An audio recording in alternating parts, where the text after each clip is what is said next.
4장.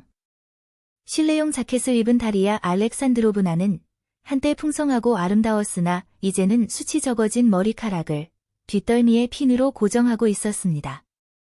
수척하고 야윈 얼굴, 너무 마른 탓에 유난히 도드라져 보이는 커다랗고 겁에 질린 눈을 한 그녀는 방 안 여기저기 흩어진 온갖 물건들 사이에 서서 열려있는 서랍장에서 무언가를 꺼내려다 남편의 발소리를 듣고 멈춰 섰습니다.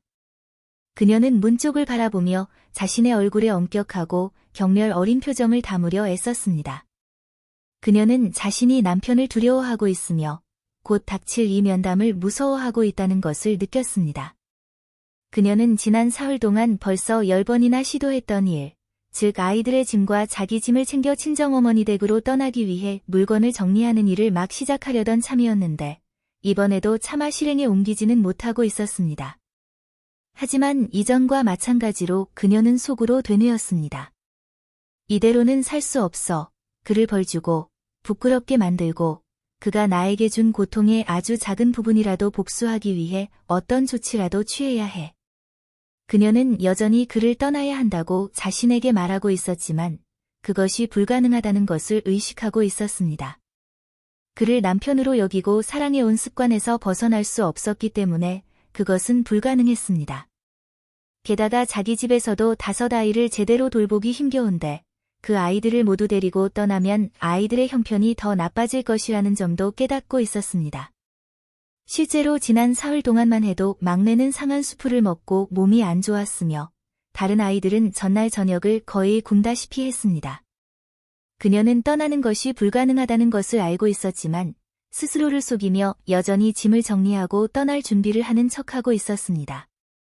남편을 본 그녀는 마치 무엇을 찾는 듯 서랍장에 손을 집어넣었고 그가 아주 가까이 다가왔을 때야 비로소 그를 돌아보았습니다. 그러나 엄격하고 결연하게 보이려 애썼던 그녀의 얼굴에는 당혹감과 고통이 그대로 드러났습니다. 돌리, 그가 가라앉고 자신 없는 목소리로 말했습니다. 그는 머리를 어깨 쪽으로 기울이며 가련하고 겸손해 보이려 애썼지만 그럼에도 불구하고 그는 생기와 건강함으로 빛이 났습니다. 그녀는 빠른 눈길로 건강하고 싱싱한 그의 모습을 훑어보았습니다. 그래, 저 사람은 행복하고 만족스럽겠지, 그녀는 생각했습니다. 나는 이런데. 그리고 누구나 좋아하고 칭찬하는 저 역겨운 선량함, 난 그의 저 선량함이 증오스러워, 그녀는 생각했습니다.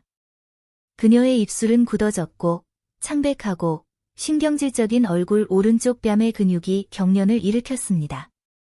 무슨 일이에요? 그녀가 빠르고 낮으며 부자연스러운 목소리로 말했습니다. 돌리, 그가 목소리를 떨며 다시 불렀습니다. 오늘 안 나가와요. 그게 나랑 무슨 상관이죠? 난 안나를 볼 수 없어요. 그녀가 소리쳤습니다. 하지만 정말이지 봐야 해요, 돌리. 가요, 나가요, 나가라고요.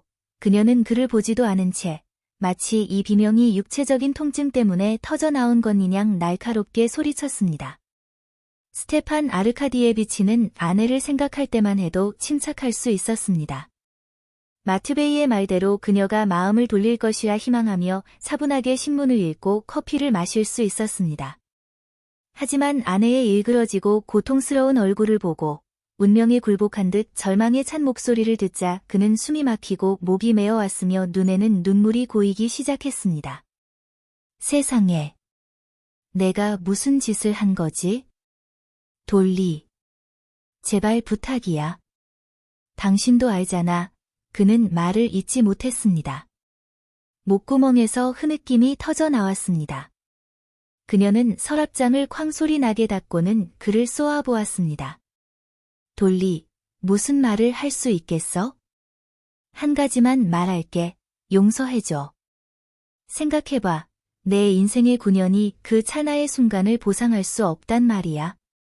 그녀는 눈을 내리깔고 그가 무슨 말을 할지 귀를 기울였습니다. 마치 어떻게든 그가 그녀로 하여금 지금과는 다르게 믿게 만들어 주기를 간절히 바라는 듯 했습니다. 찰나의 열정 때문이었어. 그가 말했고 말을 더 이으려 했습니다. 그러나 그 단어가 나오자마자 마치 육체적인 고통이 찌른 듯 그녀의 입술은 다시 굳어졌고 오른쪽 뺨의 근육이 꿈틀거렸습니다. 가요. 이 방에서 나가요. 그녀는 더욱 날카롭게 소리쳤습니다. 당신의 그 열정이니 역겨운 짓거리들에 대해 나한테 말하지 말아요. 그녀는 밖으로 나가려 했지만 몸을 비틀거렸고 몸을 지탱하기 위해 의자 등받이를 붙잡았습니다. 그의 얼굴은 무너졌고 입술은 부어올랐으며 눈에는 눈물이 가득 고여 넘실거렸습니다. 돌리, 그는 이제 흐느끼며 말했습니다. 제발 부탁이야. 아이들을 생각해줘. 아이들은 잘못이 없잖아. 잘못은 나에게 있어. 그러니 나를 벌하고 내 죄를 씻게 해줘. 내가 할 수 있는 일이라면 무엇이든 하겠어. 내가 잘못했어. 얼마나 잘못했는지 말로 다 표현할 수 없어. 하지만 돌리, 용서해줘. 그녀는 주저앉았습니다. 그는 그녀의 거칠고 무거운 숨소리를 들으며 형언할 수 없는 애틋함을 느꼈습니다. 그녀는 몇 번이나 말을 꺼내려 했지만 차마 입을 떼지 못했습니다. 그는 기다렸습니다. 당신은 아이들을 놀아줄 상대로만 기억하겠지만 난 아이들을 생각하면 이 일이 그들의 파멸을 의미한다는 걸 알아요. 그녀가 말했습니다.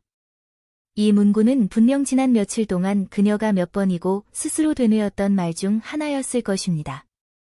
그녀가 그를 스티바라고 부르자 그는 감사한 마음으로 그녀를 바라보며 손을 잡으려 다가갔습니다. 하지만 그녀는 혐오감을 느끼며 그를 피했습니다. 난 아이들을 생각해요. 그래서 아이들을 구할 수만 있다면 세상 무엇이든 하겠지만 정작 어떻게 구해야 할지 모르겠어요. 아이들을 아버지에게서 떼어놓는 것이 옳은지 아니면 타락한 아버지 그래요. 타락한 아버지 밑에 그대로 두는 게 옳은지. 말해봐요. 그런 일이 있은 후에 우리가 함께 살 수 있나요? 그게 가능한가요? 말해봐요. 네? 그게 가능하냐고요. 그녀는 목소리를 높여 반복했습니다. 내 남편이자 내 아이들의 아버지가 자기 아이들의 가정교사와 사랑에 빠진 후의 말이에요. 하지만 내가 어쩌겠어? 내가 어쩌면 좋겠느냐고. 그는 머리를 점점 더 낮게 떨구며 자신이 무슨 말을 하는지도 모른 채 애처로운 목소리로 중얼거렸습니다. 당신은 나에게 가증스럽고 역겨운 존재예요. 그녀는 점점 더 격해지며 비명을 질렀습니다. 당신의 눈물은 아무 의미도 없어요. 당신은 한 번도 나를 사랑한 적이 없어요. 당신에겐 심장도 없고 명예로운 감정도 없으니까. 당신은 밉살스럽고 메스껍고 남남일 뿐이에요. 그래요. 완전히 남남이라고요. 그녀는 자신에게 너무나도 끔찍한 그 단어, 남남이라는 말을 고통과 분노를 담아 내뱉었습니다. 그는 그녀를 바라보았습니다. 그녀의 얼굴에 서린 분노는 그를 놀라게 했고 당혹스럽게 만들었습니다. 그는 자신이 그녀에게 느끼는 동정심이 왜 그녀를 그토록 화나게 하는지 이해하지 못했습니다. 그녀는 그에게서 자신에 대한 연민을 보았을 뿐 사랑을 보지 못했던 것입니다.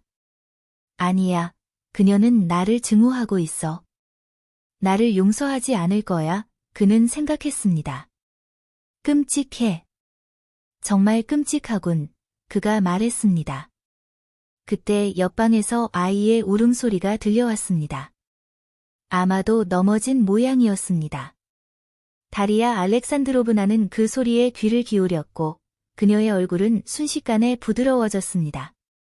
그녀는 자신이 어디에 있는지, 무엇을 하고 있는지조차 잠시 잊은 듯 몇 초간 정신을 가다듬더니 급히 일어나 문 쪽으로 향했습니다. 그래, 그녀는 내 아이를 사랑하고 있어. 아이의 울음소리에 변하는 그녀의 표정을 보며 그는 생각했습니다. 내 아이인데 그녀가 어떻게 나를 증오할 수 있겠어? 돌리, 한마디만 더 들어줘. 그가 그녀를 따라가며 말했습니다. 가까이 오기만 해봐요. 하인들이랑 아이들을 다 부를 테니까. 당신이 파렴치한 인간이라는 걸 모두가 알게 할 거예요. 난 당장 떠날 테니 당신은 여기서 당신의 정부랑 마음껏 살아요. 그리고 그녀는 문을 쾅 닫으며 나가버렸습니다. 스테판 아르카디에비치는 한숨을 내쉬고 얼굴을 닦은 뒤 죽은 듯이 조용한 발걸음으로 방을 나왔습니다. 마트베이는 그녀가 마음을 돌릴 거라 했지만 어떻게? 조금의 가능성도 보이지 않는군. 정말 끔찍해. 그리고 소리는 왜 그렇게 상스럽게 지르는 거야? 그는 그녀가 내뱉은 파렴치한이라든가 정부 같은 말과 비명소리를 떠올리며 속으로 생각했습니다. 하녀들이 다 들었을지도 몰라. 정말 상스럽군.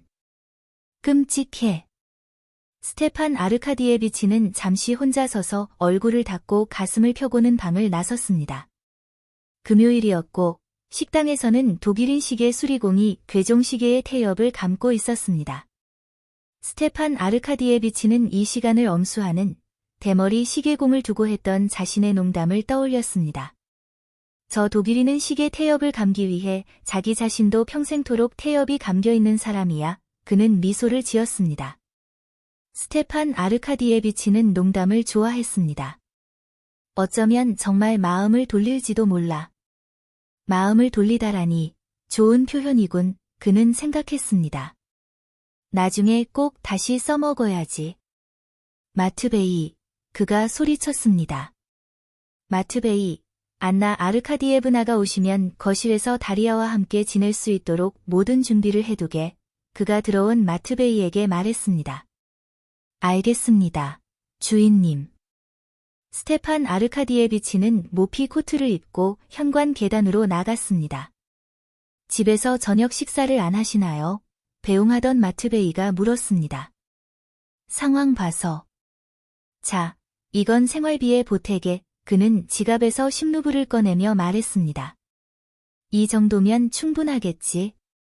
충분하든 아니든 어떻게든 맞춰봐야죠. 마트베이가 마차 문을 쾅 닫고 계단으로 물러나며 말했습니다.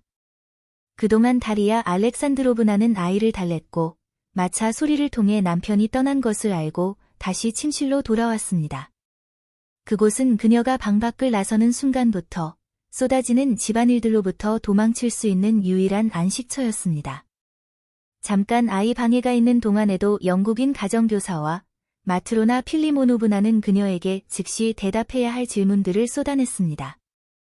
아이들 산책 갈 때 뭘 입혀야 하나요? 우유를 좀 먹일까요? 새 요리사를 불러야 하지 않을까요? 같은 것들이었습니다. 아, 제발 나 좀 내버려 둬요. 내버려 두라고요. 그녀는 말했습니다. 침실로 돌아온 그녀는 남편과 대화할 때 앉았던 바로 그 자리에 다시 앉았습니다. 그리고 뼈만 남은 손가락 위에서 헐거워진 반지를 낀 채 가느다란 두 손을 꽉 맞잡고 아까 했던 대화들을 모두 되새기기 시작했습니다. 그가 갔어. 하지만 그녀와는 끝냈을까? 그녀는 생각했습니다. 아직도 그녀를 만나는 건 아닐까? 왜 그걸 묻지 않았지? 아니야, 화해는 불가능해. 한 집에 살더라도 우리는 남남이야, 영원히 남남이라고. 그녀는 자신에게 너무나 끔찍한 그 단어를 다시 한번 특별히 강조하며 되뇌었습니다. 내가 그를 얼마나 사랑했는데.